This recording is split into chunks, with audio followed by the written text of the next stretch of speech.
the things we wanted to talk to you about today is people analytics as a function and leaders of our field being more politically savvy in organizations to make sure that people analytics has a seat at the table, that it becomes a part of the bloodstream, that it isn't seen as just the add-on that we were talking about earlier.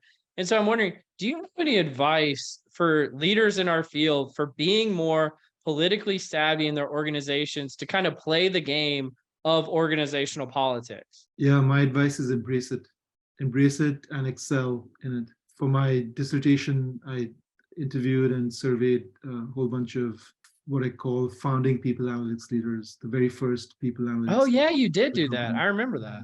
Yeah. So, and I asked them, what are their regrets if they'd finished that at least one stint. And one of the regrets was not realizing how political things are, and if they did realize it, not engaging more in the game, as you call it, right? Well, So, what does that mean? Like, I don't consider myself political, but what does politics mean to you in an so organization? it's about the ownership, the attainment and retention and expansion of power. And power is essentially decision-making rights, budget rights, rights to resources. You have to right away understand, even during the interview stage, understand what are the power structures, what are the power lines, who's really in charge. It's like the formal organization and the informal organization that you get through the X-ray of ONA, right? So who's really wielding the power? Who can kind of say no, and everyone has to listen. So it could be some HR leader, not the head of HR. It depends, the different organizational structures, centralized, decentralized, and there's an element of that. So you have to understand who's got the power, and when you're starting people analytics, you don't have much power.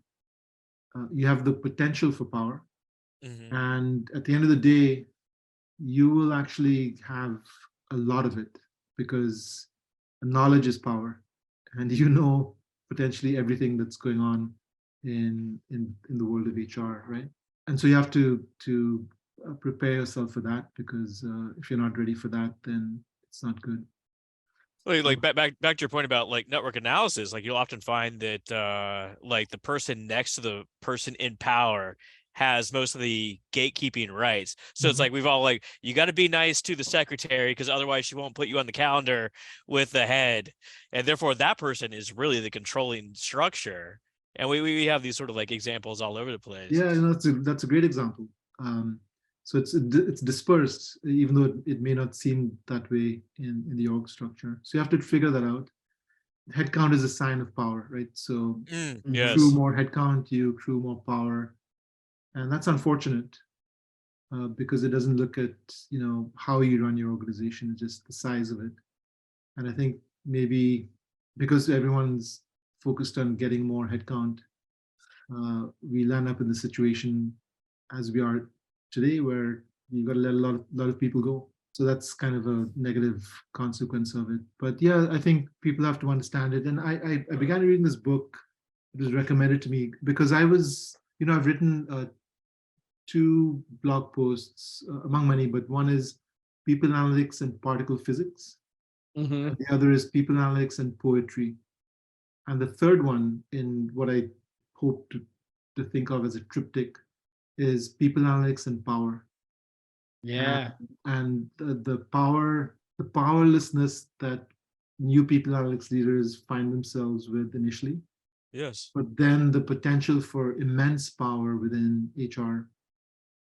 Because if you think about it, this is a feature of the slow adoption of people analytics, right? So everyone is for it in theory, right? Who could be against it?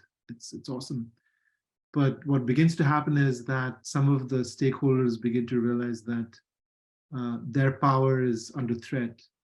Because, for example, a senior HR leader might begin to realize, oh my God, now these people analytics guys are going to expose the fact that I've not been running a tight ship.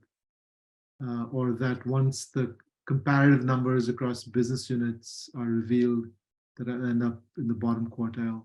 and my stock with the CHRO will sink. So you begin to wield that power, and if you don't realize that's what's going on, and if you don't know how to wield that power well, for good, always for good, then it's unlikely you'll be successful in growing the people analytics business. Yeah, I really want to like emphasize what you're saying, because I'm as guilty of this as the next person.